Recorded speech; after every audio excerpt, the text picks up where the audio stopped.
We're hearing from the owner of an Indianapolis restaurant that's closing its doors after more than 60 years. Edwards Drive-In is known for tasty tenderloins, coney dogs, and root beer. It's been run by the very same family since it opened, but like so many restaurants, the pandemic just too much. Jenny Runevitch shows us the end of an iconic spot in our community. We put the triple diamonds in it because that became part of our logo. It's the end of an era for Jeff Edwards' family. You know, I'd really like for it to find a home. For the 50s style diner. These are unique pieces, so you know that means a lot. That's been a staple on Indy's southeast side for 6 decades. 64 years, yeah. Yeah, this would have been the 65th.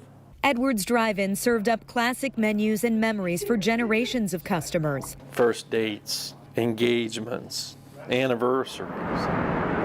But the family-run business that survived 3 fires and 2 tornadoes got put down by the pandemic. The family forced to sell. With the rising food cost and the lack of labor and all those things, how do you maintain it?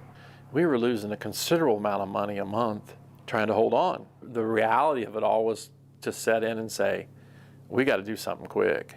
Edwards says the decision to close was never about the customers. The diner got worldwide attention from TV food shows. Booths were always full of locals. And that, Edwards says, is the toughest part. Since the closure January 8th, some who've dined here came back. And she goes, I just automatically came here and didn't even think about it till I got here. She goes, I don't know where to go. Since her husband had passed, she'd been eating here every Thursday for the last 10 years.